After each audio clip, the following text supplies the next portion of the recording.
नित्तिका चाहर जी। राधे राधे। राधे। राधे राधे महाराज जी, आपके चरणों में कोटि कोटि प्रणाम। महाराज जी, क्या मेहनत नसीब बदल सकती है और क्या बिना मेहनत के नसीब का सब प्राप्त हो सकता है?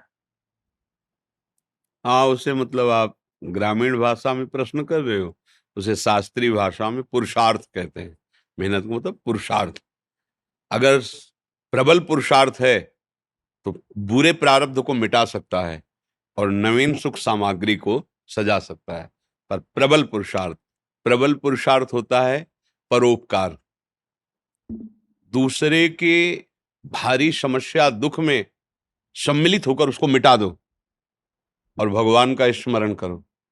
इन दो के द्वारा ये प्रबल पुरुषार्थ आपके पूर्व प्रारब्ध को नष्ट कर देगा। जैसे मेहनत बहुत करते हैं और लाभ बहुत कम प्राप्त होता है, और बहुत कम मेहनत करते हैं बहुत ज्यादा लाभ प्राप्त होता है। ऐसे व्यक्ति देखे जाते हैं कि जिनकी दिनचर्या में मतलब भाग्यवश केवल धन आ रहा है, कोई मेहनत नहीं। और एक आदमी है दिन भर मेहनत करता है, 400-500 रुपया, वो भी पूरे परिवार को ठीक से पूरा भोजन वस्त्र पढ़ाई लिखाई सब नहीं कर पा रहा। एक आदमी है कि बिल्कुल कोई ऐसा कार्यरत नहीं है, पर अर्थ की बाहुल्यता उसके घर में। ये पूर्व का जो पुण्य है वो उसे अर्थ प्राप्त करा रहा है, वर्तमान में वो पुरुषार्थहीनता दिखा रहा है। तो जब तक प्रारब्ध भोग है पुण्य का तब तक चलता रहेगा। अब एक है वर्तमान में बहुत पुरुषार्थ कर रहा, मेहनत कर रहा है, लेकिन पूर्व का पाप उसे आगे नहीं बढ़ने दे रहा। अब पहले पीछे का जो पाप है उसे नष्ट करने वाला पुरुषार्थ बने। वो दो प्रकार से होता है। परहित सरिष धर्म नहीं भाई।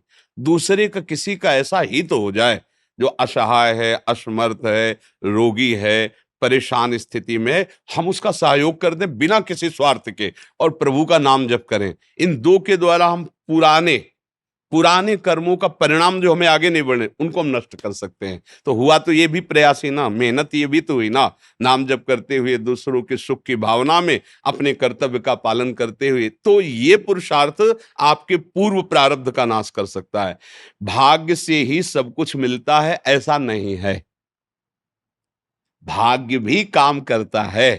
जैसे बहुत पढ़ लिख करके ग्रेजुएट हुए लेकिन प्रारब्ध इतना बुरा है, नौकरी नहीं मिल रही, तो बेचारे गांव के कार्य कर रहे हैं या छोटी मोटी दुकान कर ली और ऑफिसर रैंक की पढ़ाई किए हुए है। और एक है कि ऐसे घर में जन्मे हैं कि जमींदारी पहले से ही है, और वो न पढ़ने में रुचि न किसी क्रिया में रुचि, लेकिन वो बहुत सांसारिक सुखों को भोग रहे हैं। यहाँ प्रारब्ध देखा जाता है। लेकिन एक है कि बहुत गरीब घर में जन्मा, बहुत मुश्किल से उसके माता पिता ने पढ़ा पाया, पर उसने जी जान से मेहनत की, इतना पुरुषार्थ किया कि वो गांव में सबसे बड़ा आदमी बन गया। ये भी देखा जाता है। जो अपने पुरुषार्थ को प्रबल कर दे तो प्रारब्ध को मिटाया जा सकता है। अगर पुरुषार्थ हल्का हुआ तो प्रारब्ध जोर कर देगा और आगे नहीं बढ़ पाएगा। सबसे जोर का पुरुषार्थ है परहित करना और भगवत स्मरण करना। ये मतलब शास्त्र की एकदम सार बात बता रहे हैं। जिसको संसार में सबसे जल्दी उन्नति प्राप्त करनी हो, ये दो बात पकड़ ले। भगवान से मनावे कि कभी किसी की सेवा का अवसर हमें दीजिए। माता पिता गुरुजन, कोई बाहरी पशु पक्षी, ऐसा कोई बीमार व्यक्ति जिसका कोई सहयोगी नहीं, कोई ऐसा जिसको हमें अवसर मिला है। बहुत बड़ी मतलब ये बिल्कुल रामबाण औषधि समझो कि इसमें अचूक वो तुम्हारे प्रारब्ध को विध्वंस कर देगी। जहां तुमने किसी असहाय की बिना स्वार्थ के, बिना कुछ लेने की भावना के और तन मन धन वचन से सेवा की और भगवान का स्मरण किया, ये तुम्हारे पूर्व प्रारब्ध का नाश कर देगा। और जब हम दूसरों का सुख छीनते हैं, ये भी मेहनत है। चोर भी तो मेहनत करता है, न जाने कितना हिम्मत करता है दूसरों की संपत्ति चुराने के लिए, मारपीट सहता है, मारपीट करता है। वो मेहनत करके दूसरे का धन अपहरण करके दूसरे को दुख देने वाली क्रियाएं करता है।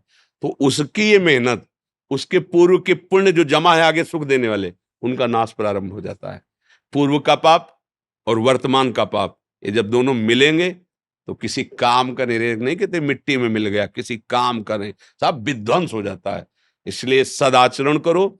और ये अंदर की बात कह रहा हूं, हृदय की, दूसरों को सुख पहुंचाने की भावना ले आओ और नाम जप करो, जय को प्राप्त हो जाओगे। परहित सरिस धर्म नहीं भाई। जटायु जी को वो गति वो दुलार मिला जो महाराज दशरथ जी को प्रभु ले। दशरथ जी वहां प्राण त्याग रहे हैं, भगवान श्री राम वनवास में। जटायु जी ने अपने प्राणों की परवाह न करके सीता जी की रक्षा रावण से करने के लिए रावण पर, महाबली रावण है, आक्रमण कर दिया और एक बार तो बेहोश करके गिरा ही दिया चोंच और पंजों की मार से, और उसके चंद्रहास के प्रहार से पंख कट गए। राम राम राम। देखा भगवान श्याम, गोद में भगवान ने उठाया और ये भगवान ने एक वचन कहा कि ये मेरी कृपा से नहीं, आप अपनी करनी से ऐसी उत्तम गति को प्राप्त हो रहे हो। भगवान ने एक शब्द कहा, ये आप अपनी करनी से ऐसी उत्तम गति को प्राप्त हो रहे हो। तात, ये मेरी कृपा की बात नहीं, तुम्हारी करनी की बात है। तुमने ऐसी करनी की, तब वहां परहित सरिस धर्म नहीं भाई।